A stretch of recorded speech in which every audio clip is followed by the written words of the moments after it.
देखिए क्वेश्चन क्या कहा गया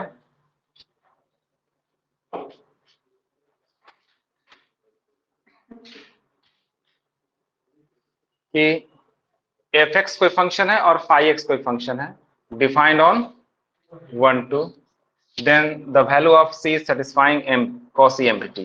देखिए खैर आपको ये जानने पूछने का कोई जरूरत नहीं है जी, इसने क्योंकि ऑलरेडी पहले ही एक्सेप्ट कर लिया है कि ये जो फंक्शंस हैं ये कॉसी मीन वैल्यू थ्योरम को सेटिस्फाई करते ही हैं। फिर भी अगर आपको डाउट है तो कर सकते हैं कि रूट एक्स जो है वो कंटिन्यूअस है और डिफरेंशिएबल है इन दिस इंटरवल। कोई किसी पॉइंट से प्रॉब्लम नहीं है तो फिर कोई दिक्कत नहीं है। 1/√x के लिए भी वही स्थिति है। अब कॉसी एमवीटी ये कहता है, अच्छा एक चीज और है कि इसका डिफरेंशिएशन कभी जीरो भी नहीं होगा इस इंटरवल में, कि होगा?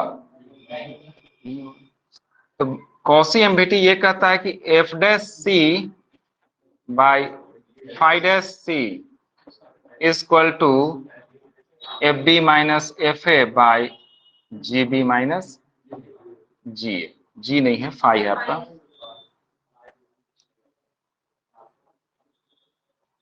अब यहाँ बी की जगह कौन है? 2 1 2, यहाँ पर है 1।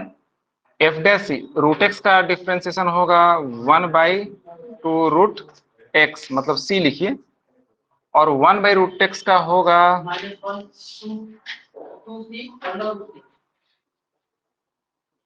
सी का पावर, इसका डिफरेंशिएशन हम बोल रहे हैं, ये होगा।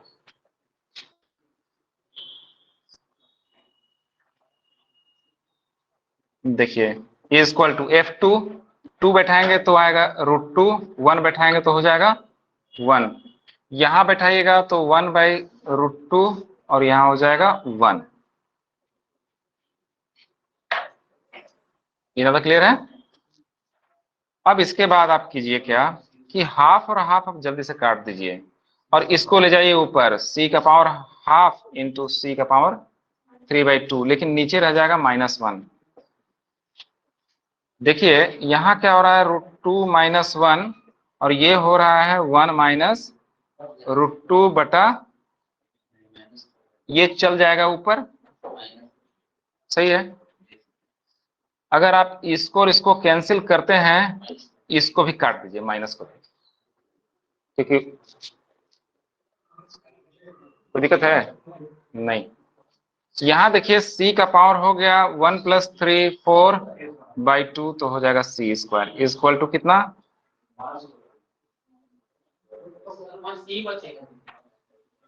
अच्छा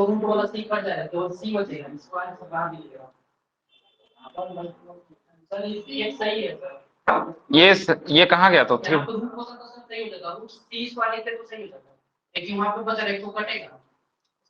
अच्छा रुकिए रुकिए, देखिए ये बटा में इस तरह से है और ये वाला c जो है नीचे है ना, √c, ये नीचे, ये चला जाएगा ऊपर, लेकिन ये तो नीचे ही ना है, और माइनस यहाँ था, तो इस माइनस को काटे आप इसके वजह से।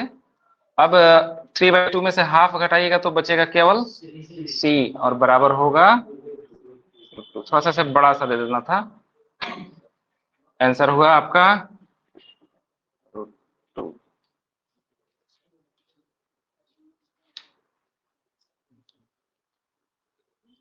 वो देखिए सीरीज वाला क्वेश्चन है।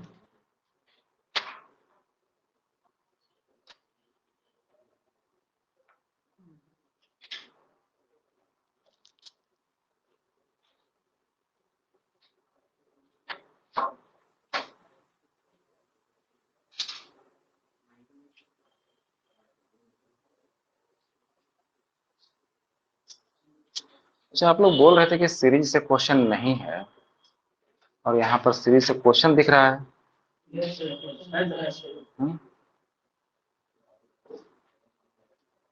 आप लोग सीक्वेंस पर ही स्टॉप करा दिए, और जबकि सीरीज का क्वेश्चन बहुत है। खैर आपको हम दिखा दे रहे हैं, ऐसे लगातार 3 क्वेश्चन आपको दिखाते हैं हम, जो सीरीज का दिया हुआ है, वो तीनों क्वेश्चन हम बनवा दे रहे हैं आज। आज थोड़ा सैटरडे को हम लोग थोड़ा रिलैक्स होकर पढ़े, क्योंकि आज टेस्ट का डे था, लेकिन हम लोग टेस्ट नहीं करा रहे हैं। 3 और देखिए लगातार है।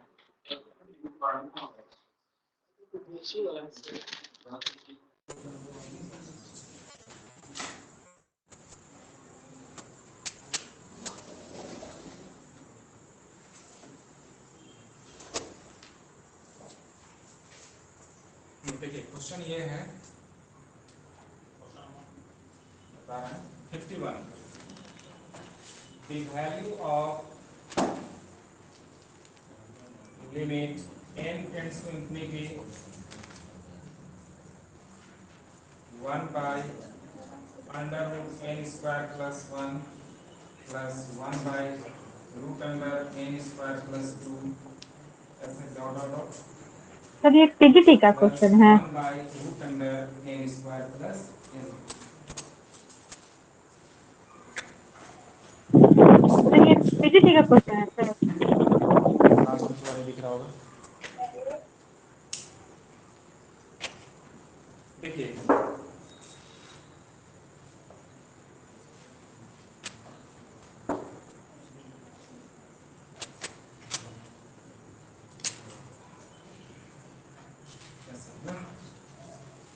n स्क्वायर प्लस n, जो लास्ट टर्म है उसको ध्यान से, अगर इसका हम जनरल टर्म पूछें तो इसका जनरल टर्म कौन होगा?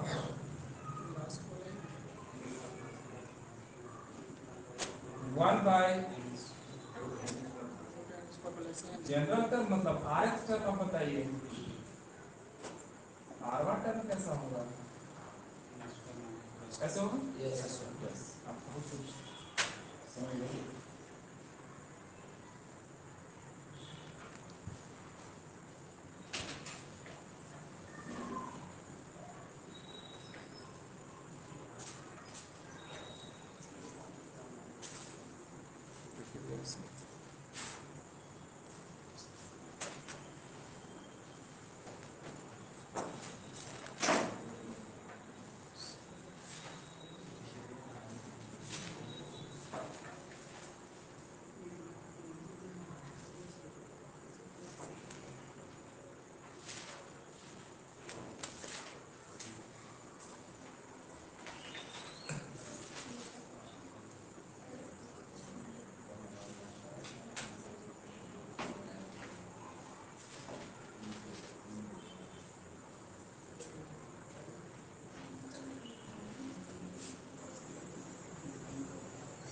अगर n को हम कॉमन लेते हैं,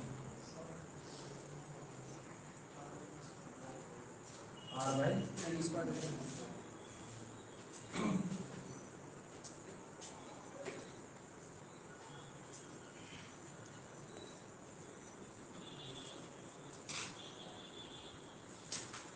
ये जो सवाल हमको लग रहा है पूछेगा, कॉलम ये लगेंगे sigma T R equal to ये r बाई n होना चाहिए था, तो r बाई n स्क्वायर आ रहा है।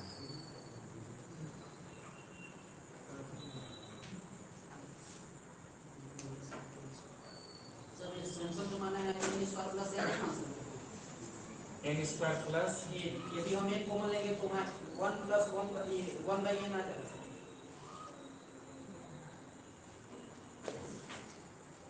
देखिए ये वैल्यू पूछ रहा है डायरेक्ट आपसे, ये नहीं जानना चाह रहा है कि इनवर्ट टर्म का सम क्या होता है। हमको इसका वैल्यू चाहिए। अगर ये r बाई n बनता ना केवल, तब ये सही से बन जाता ना, ये integration as the limit of sum उसमें चला जाना चाहिए था, लेकिन उसमें जा नहीं रहा। ये 1 बाई n इसमें नहीं जा रहा है, तो सर एंड उसको एंड टाइम जोड़ेंगे ना?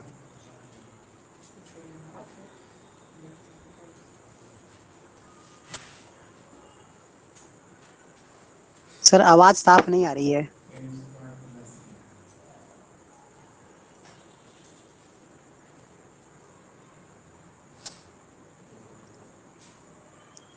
ये सीरीज ब्रेक होने वाला नहीं लग रहा है।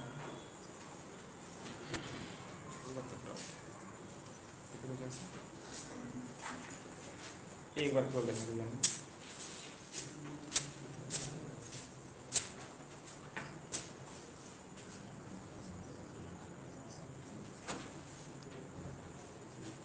सर कहीं क्वेश्चन तो गलती नहीं है ना, क्योंकि एन एन कट जाना चाहिए था। एक एन जो बाहर आया है ना, एक एन ऊपर रहता तो कट जाता। तो यहाँ तक तो ठीक है।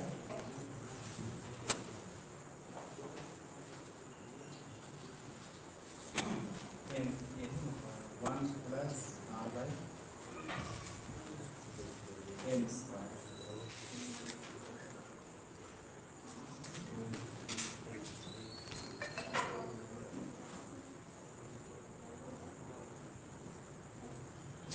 ये जैसे है ना, तो 1 बाई एन बनता है dx, और ये जो सिग्मा लगाए हैं आप,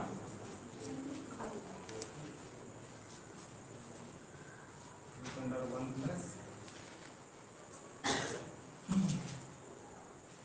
सब ठीक है, कोशिश करते हैं ऐसे ही बनाइए।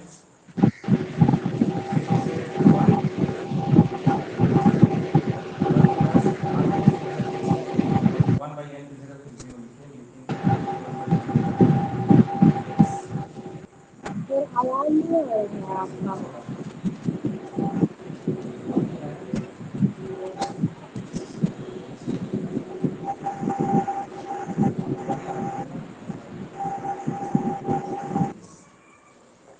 वन ऑप्शन है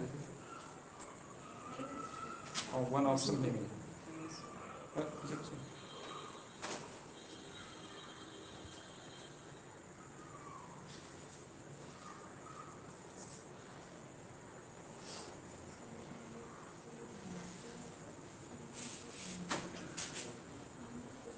वन ऑप्शन दे रहा है, ठीक है, अभी तो वन ही रखिए। ये 1 बाई एन जो है वो dx से काम करेगा, लेकिन अदर देन जैसे 1 बाई एन एन से रहेगा तो ये वाला 0 पे करेगा। r बाई एन जो है वो x बनेगा, और ये जो लिमिट है n बराबर 1 टू इन्फिनिटी, ये 0 से 1 होगा। ये integration as the limit of sum, उससे सवाल उठाया गया है और किस तरह से करना चाहिए इसी को नोट कीजिए। है ऑप्शन है वो। सर वो फॉर्मूला है x by n। हाँ हाँ, देखिए ये जो है ना function of r by N होना चाहिए, और 1 बाई एन सिग्मा फॉर्मूला लिख लीजिए, ऐसे रहेगा ना, 1 से इन्फिनिटी, n बराबर 1 से इन्फिनिटी तक, तो सॉरी n ही रहेगा, limit n tends to infinity. इसका जो है आप लिख लीजिए 0 से 1 फंक्शन ऑफ x बनेगा dx, ये है फॉर्मूला, इसको नोट कीजिए।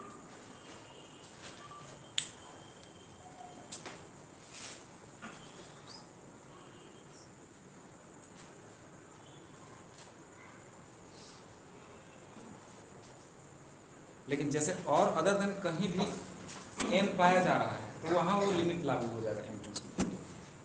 जैसे r बाई एन को तो x लिखेंगे, लेकिन अदर देन कहीं 1 बाई एन पाया जा रहा है, n का वैल्यू इन्फिनिटी की ओर टेंड्स करेगा।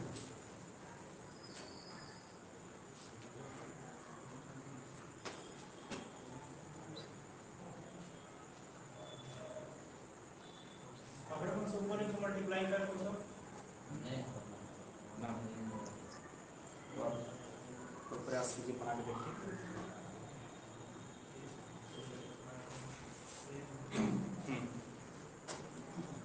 एक और सवाल देखिए,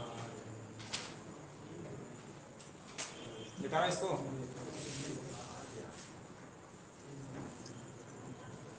सर इसमें जो n स्क्वायर है वो कांस्टेंट की तरफ है। n स्क्वायर n स्क्वायर सब जगह है ना। असली रोल तो n का ही है। देखिए n जो है आप जनरल टर्म लिखेंगे पहले, n स्क्वायर प्लस r, सब में तो n है ही, और ये n, लेकिन यहाँ पर एक टर्म है जो वेरिएबल की तरह है r, वही r बाई n जब बनेगा तो r बाई n ही बनेगा x, इसको लिखे ना, ये है formula.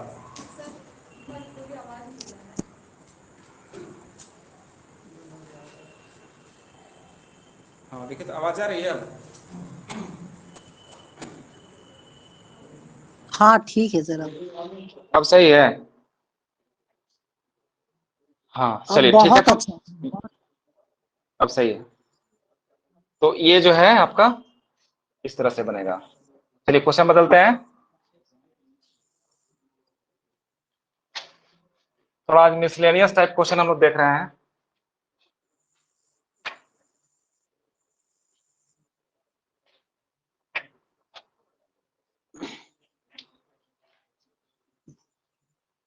Fifty to question number यहाँ देखिए।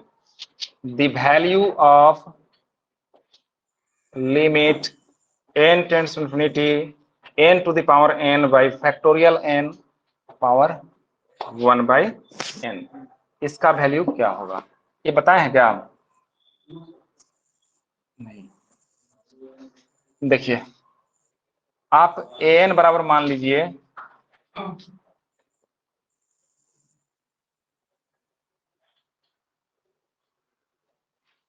n to the power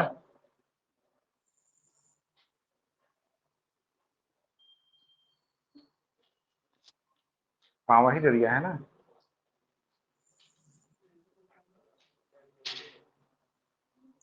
n बराबर रहेगा n to the power n by factorial n। तो सर वो n प्लस 1 क्या आ जाएगा? बाहर वाला पावर से अंदर वाला नहीं कट जाएगा सर?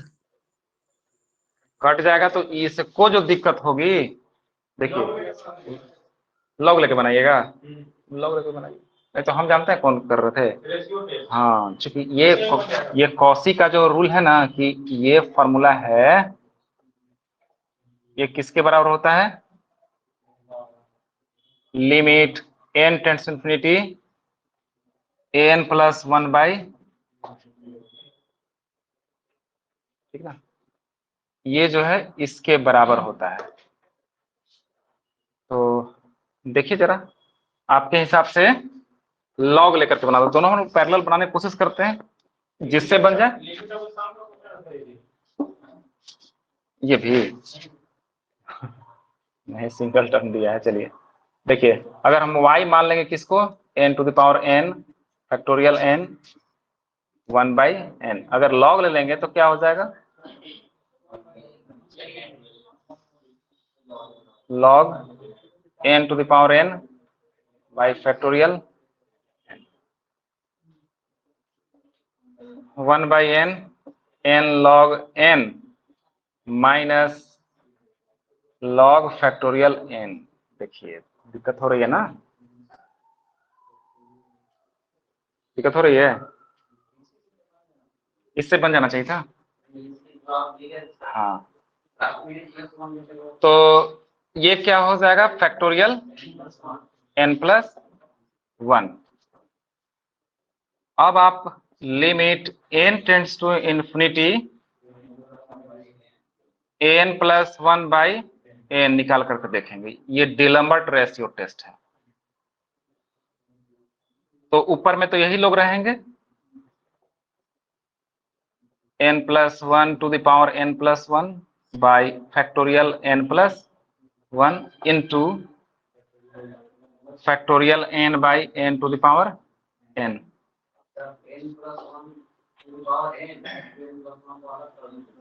हाँ जो कट रहा है काटिए, जैसे n प्लस 1 कॉमन ले लीजिए, कॉमन ले लिए यहां से, तो अंदर बचेगा फैक्टोरियल n, जो इस फैक्टोरियल n से कट जाएगा, है ना।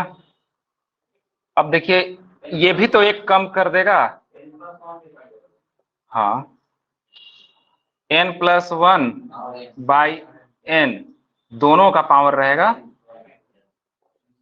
Limit n tends to infinity 1 plus 1 by n का पावर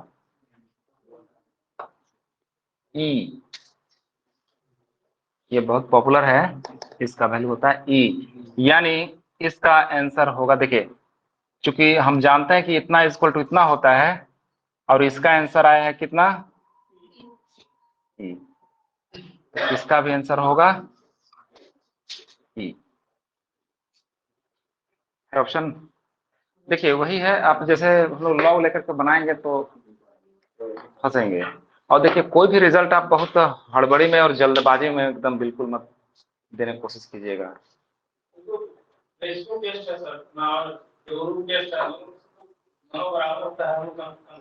ये हाँ, ये कॉसी का सेकेंड थ्योरम है on limit. Second theorem on limit है, यही है। तो एन का पहचान करना था कि ये उसमें सिग्मा लगा देगा, सिग्मा लगा के देगा तब। और इतना लॉक तो चलिए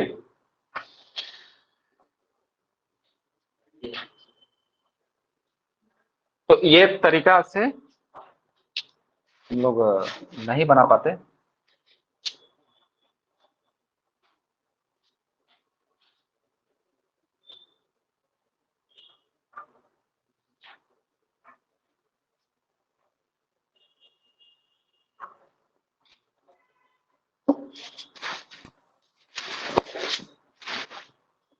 एक क्वेश्चन और है 53 क्वेश्चन नंबर। ये है द सीरीज,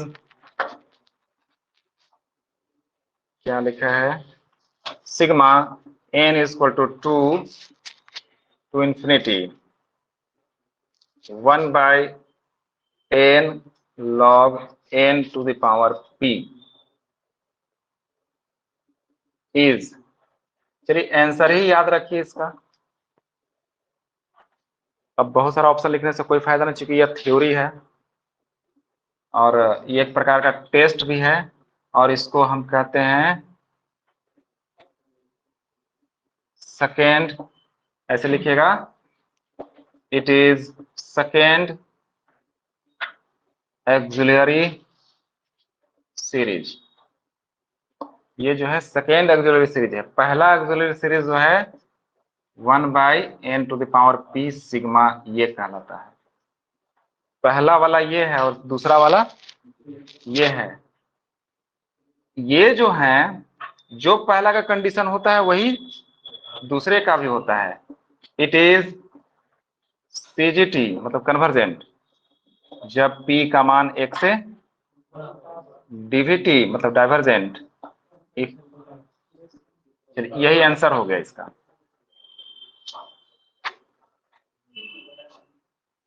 ये इसका पहला ही ऑप्शन है ना, मतलब देखिए p का मान 0 से बड़ा ही रहता है। p का मान 1 से छोटा या बराबर पे DVT और p का मान 1 से बड़ा पे CGT।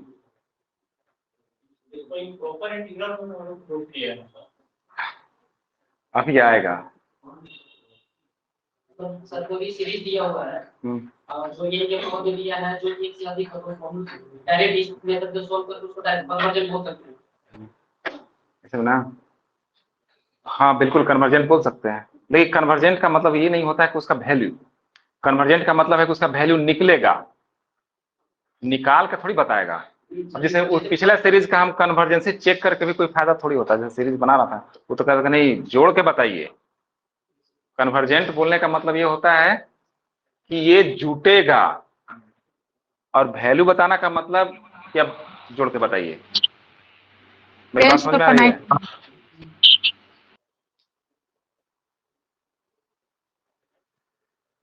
हो गया?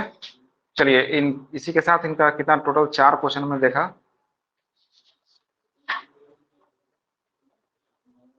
चलिए हम लोग आज पढ़ते हैं another form of Lagrange mean value theorem. एक क्वेश्चन उसका भी इसमें दिख रहा है, ठीक है? अब किसका है पता नहीं है, तो आज BHG वाला बनवा दिए क्या तब से?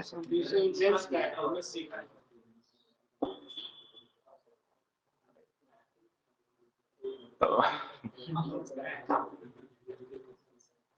चलिए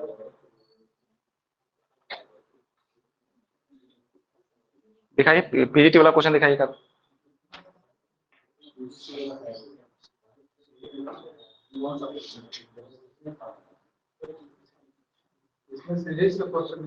नहीं है ना, तो अचानक आप दिखा दिए।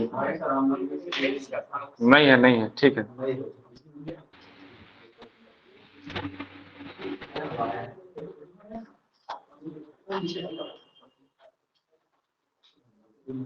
मेन वैल्यू थ्योरम से तो हम लोग देखे कल क्वेश्चन, कौशे से भी आया हुआ है।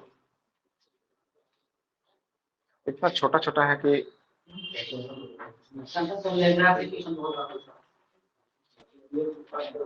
लैग्रांज से। अच्छा खैर बात तो सही है कि हम लोग अब पिछला साल का जैसा पीजीटी क्वेश्चन है, कोई जरूरी थोड़ी है कि वैसा ही रहेगा, है ना।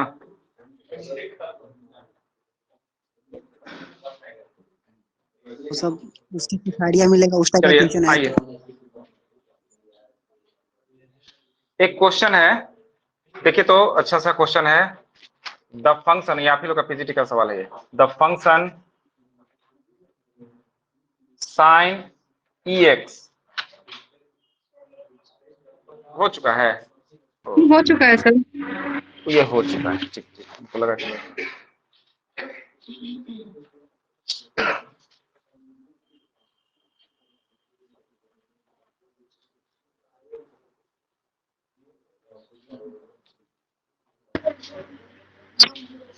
छोड़िए, हम लोग आज इसको पढ़ते हैं ना। हाँ कॉन्वेक्स कॉन्केव फंक्शन और कॉन्वेक्स फंक्शन थोड़ा सा देख लेते हैं। अच्छा ठीक है, तो यहाँ हम बोल दिए इन लोगों को कि अनदर फॉर्म ऑफ लैग्रांजेस, इसको आज हम लोग पढ़ लेते हैं ना, mean value theorem. Another form है मतलब दूसरे रूप में कैसा दिखेगा ये, इसको देख लीजिए केवल आप लोग।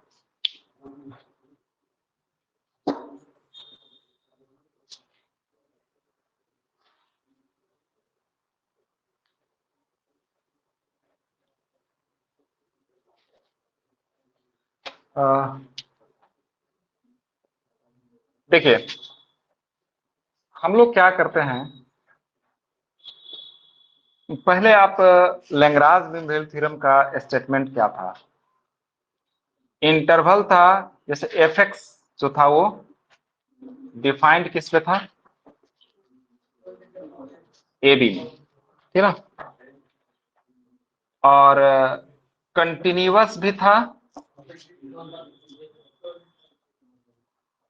और दूसरा जो था वो डिफरेंशिएबल भी था, समझ गए।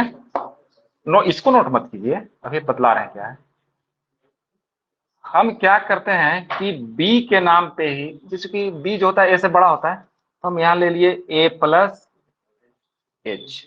छोड़िए पहले इससे बात कीजिए, इसमें क्या करवाता था, देयर एग्जिस्ट c किसके बीच में, a और b के बीच में, सच दैट कि एफ डैश सी बराबर F B minus F A बटा B minus A.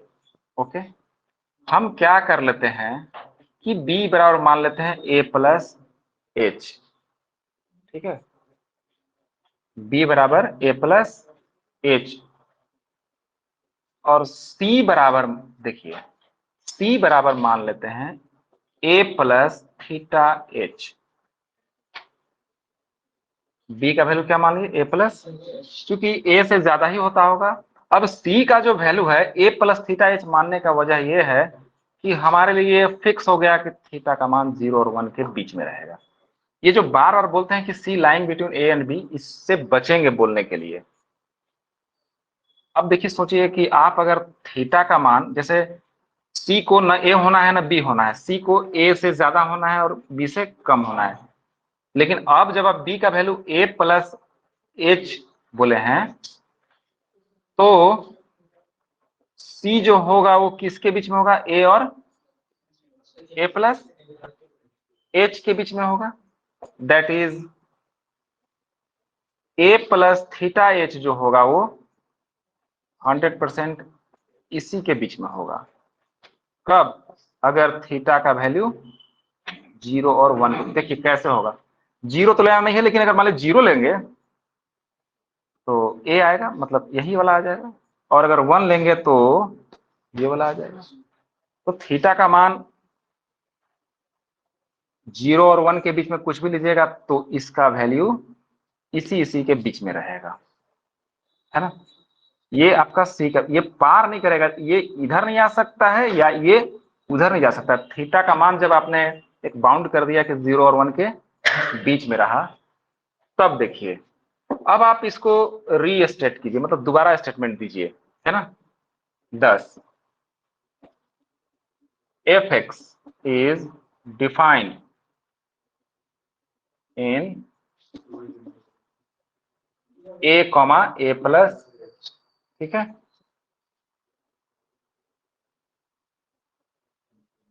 And continuous in a plus h। Differentiable किस में है, a plus h, open interval. h के बारे में थीटा, हाँ थीटा कोई भी नंबर है या वेरिएबल की तरह थीटा ही काम करेगा। थीटा एंगल के रूप में नहीं इस्तेमाल किया जा रहा, लेकिन क्योंकि कोई फंक्शन आएंगे तो जिसको करना होगा करेंगे। तब इनका कहना है then there exist theta between 0 and 1। अब हम नहीं ना बोल रहे हैं इसके बीच में, अब तो बोल रहे हैं थीटा का वैल्यू 0 और 1 के बीच में होगा, सच दैट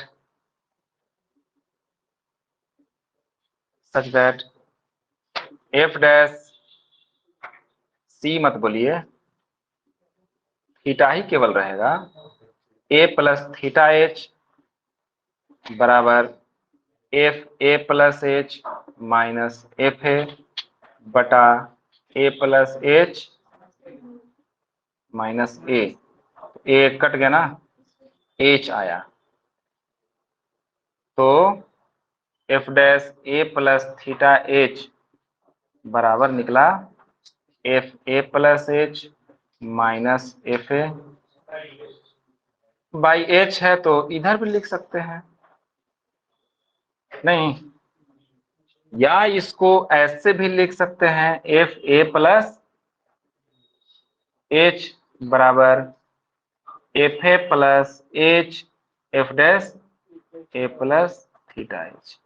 ये आपको इसके बाद टेलर थ्योरम आएंगे जिसमें आप समझने की कोशिश करेंगे कि F A plus H can be expanded in the powers of H, H square H cube H four H N तक चला जाए, आगे तक कितना तक चला जाएगा अगर वो कन्वर्जेंट सीरीज होगा तब, और उसके डेरिवेटिव्स जो होने चाहिए वो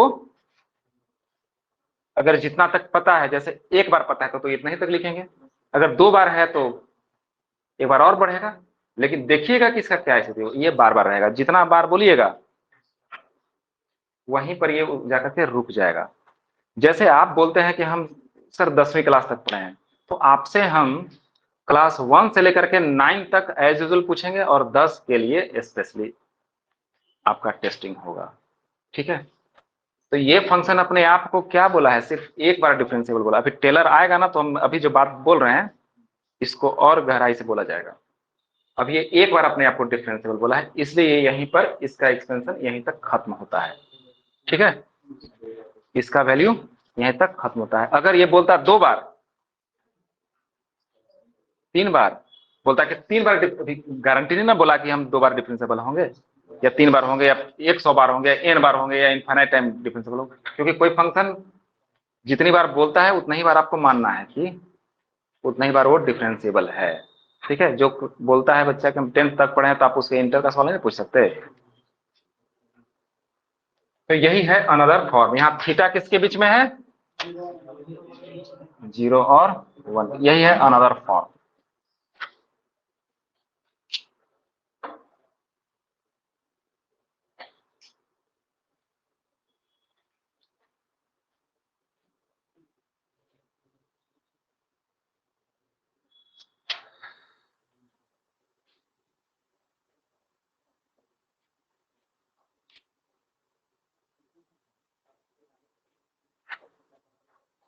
चलिए हम लोग अब कल देखेंगे टेलर थ्योरम ना, थोड़ा सा आज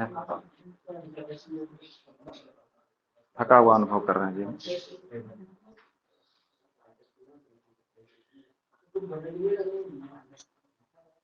अगले क्लास में देखा जाएगा Taylor mean value theorem, Taylor को हम लोग पढ़ाई करेंगे और उससे क्वेश्चन है, हम देख रहे हैं कि है क्वेश्चन एक डाला हुआ है। सर कल छुट्टी कल ड्रॉप रखिए।